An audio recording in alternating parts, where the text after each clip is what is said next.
On n'a pas les réponses, mais on a les questions. La question d'après. Bonjour à tous, c'est Émilie et aujourd'hui avec Fantine et Elena, on aborde un sujet sensible, profondément humain et qui continue de faire débat partout en France, la fin de vie. Depuis plusieurs années, une question revient régulièrement dans le débat public. Faut-il permettre dans certaines conditions qu'une personne malade puisse demander une aide à mourir ? En France, le sujet revient fortement depuis la promesse faite par Emmanuel Macron en 2022, après les conclusions de la Convention citoyenne sur la fin de vie. Mais aujourd'hui encore, rien n'est définitivement voté. Le vote final au Sénat, qui devait avoir lieu début avril, a été reporté. Il reprendra à partir du 11 mai 2026. On revient aujourd'hui sur cette loi ensemble. C'est parti pour 5 minutes, top chrono. D'abord, il faut bien comprendre qu'il y a deux textes différents actuellement discutés en France. Le premier concerne les soins palliatifs, le second concerne l'aide à mourir. Et c'est important de distinguer les deux parce qu'ils ne répondent pas exactement aux mêmes situations. Les soins palliatifs, ce sont tous les soins destinés à soulager la douleur, accompagner psychologiquement, médicalement et humainement une personne atteinte d'une maladie grave lorsqu'elle ne peut plus guérir.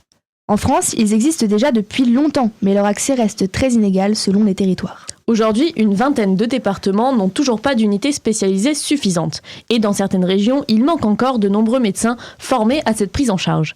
C'est pour cela que le texte sur les soins palliatifs a été largement soutenu. Il vise à garantir un meilleur accès partout en France. Ce texte-là a été adopté très largement, presque sans opposition, parce qu'il répond à un constat simple. Avant de parler d'aide à mourir, beaucoup estiment qu'il faut déjà permettre à chacun d'être correctement accompagné jusqu'au bout.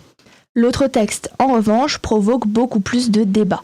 Il concerne la création d'un droit à l'aide à mourir et c'est lui qui divise les parlementaires, les médecins et parfois même les familles. Eh bien concrètement, ce texte prévoit qu'une personne puisse demander une substance létale pour mettre fin à sa vie sous des conditions très strictes. Cela inclut deux situations différentes. Soit la personne prend elle-même le produit, on parle alors de suicide assisté, soit, si elle ne peut plus physiquement le faire, un professionnel de santé l'administre, on parle alors d'euthanasie. En France aujourd'hui, cela n'est pas autorisé. La loi actuelle s'appuie sur ce qu'on appelle la loi Claeys-Leonetti, adoptée en 2016. Cette loi permet déjà d'arrêter un traitement ou de pratiquer une sédation profonde et continue jusqu'au décès.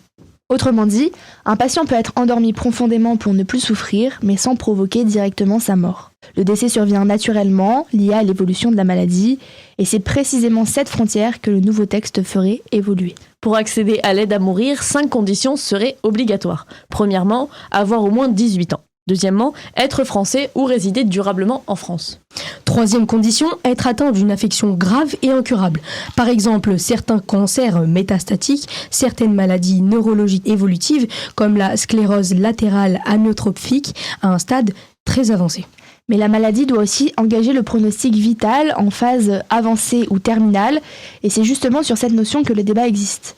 Parce qu'il est parfois difficile de définir précisément à quel moment une maladie entre dans ces différentes phases. Quatrième condition, la souffrance doit être jugée insupportable ou réfractaire au traitement. Cela signifie que malgré les soins, la douleur ou la souffrance reste impossible à soulager correctement. Cinquième condition, la personne doit être capable d'exprimer une volonté libre et éclairée. Autrement dit, comprendre sa décision, l'assumer et ne subir aucune pression extérieure. La demande devrait ensuite être examinée par plusieurs professionnels de santé. Le médecin ne déciderait pas seul. Un contrôle a posteriori serait aussi réalisé par une commission indépendante placée auprès du ministère de la Santé. Le Sénat, lui, a rejeté ce texte une première fois en janvier 2026. Pourquoi ? Eh bien parce que de nombreux sénateurs ont estimé que certaines notions restaient trop floues. Par exemple, la notion de phase avancée de la maladie, ou encore les modalités exactes du délit d'entrave. Ce délit sanctionnerait toute tentative d'empêcher l'accès à ce droit, y compris par la désinformation ou la pression. Certains soignants craignent alors que cela crée de l'incertitude dans leur pratique quotidienne, parce qu'en soins palliatifs, entendre un patient dire « je veux mourir » fait souvent partie d'un travail d'écoute plus large. Autre sujet sensible, c'est la clause de conscience. Aujourd'hui, le texte protège les médecins qui refusent de participer. Mais plusieurs professionnels demandent qu'elle s'applique aussi aux pharmaciens et à l'ensemble du personnel soignant. Au fond, ce débat pose une question simple mais immense. Jusqu'à où la loi doit-elle aller pour accompagner la liberté individuelle ? En France, le débat n'est donc pas clos. Le Sénat reprendra l'examen du texte en mai 2026 et ce vote pourrait marquer une étape importante dans l'évolution du droit français sur la fin de vie.